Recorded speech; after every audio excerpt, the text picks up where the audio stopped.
première séance d'e-learning. Donc, le nouveau cours Mathis en version Covid-19. Bon, je vais être franche, je préfère de loin avoir mes chers élèves en face de moi.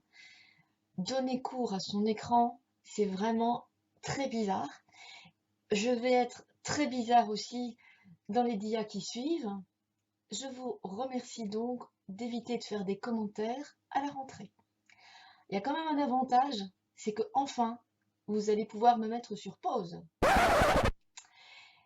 Un avantage pour Tom aussi. Qui lui trépigne toujours d'impatience, il va pouvoir me suivre en version accélérée. Vous êtes prêts? On est parti. Alors voilà, donc un jeu de domino, c'est quoi? Ce sont les pièces que vous avez là sous les yeux. Donc il s'agit de choisir 2 figures parmi 7. Donc l'ensemble dans lequel on puise contient 7 éléments. Quelque part, ce sont les chiffres de 0 à 6. On va en choisir 2. Alors, on peut se poser la question, est-ce que l'ordre est important? Non, parce que si je retourne la pièce de domino, j'ai exactement la même pièce de domino. Donc, l'ordre n'est pas important. Est-ce qu'il peut y avoir répétition? Oui, je peux avoir par exemple une pièce contenant 2 6. Donc, il y a répétition.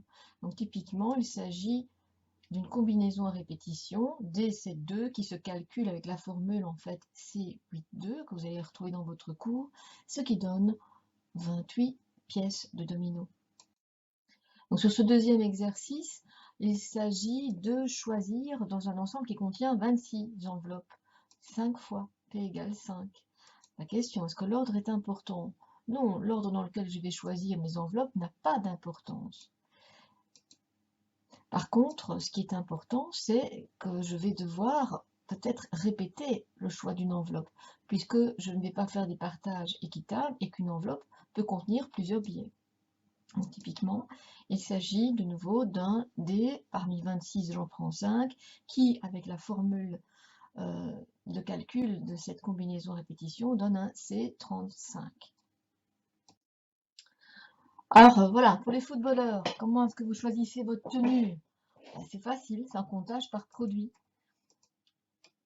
Je vais choisir parmi 4 vareuses, et puis je vais prendre parmi 3 shorts, et puis je vais prendre parmi 2 chaussettes, enfin 2 paires de chaussettes, donc ce qui fait 24 en tout. Alors pour cet exercice-ci, alors c'est quoi une droite? Finalement, c'est prendre 2 points parmi les 10 qui sont proposés. L'ensemble dans lequel je puise, c'est les 10 points de la circonférence. J'en prends 2. Est-ce que l'ordre est important? Non, la droite AB et la droite BA, c'est la même droite. Est-ce qu'il y a répétition? Non, la droite AA, c'est pas une droite. Donc, j'ai typiquement une combinaison simple, c'est 10, 2. Pour les triangles, c'est la même chose. Je pise parmi les 10 points. Et cette fois-ci, j'en prends 3. Et de nouveau, ni l'ordre, ni la répétition ne comptent. C'est 10, 3. C'est la même chose. Parmi ces triangles, combien vont contenir le point A? J'ai déjà le point A, il me reste à choisir 2 autres points parmi les 9 qui me restent. Donc voilà, on a donc cette configuration-ci, on a donc un C9, 2.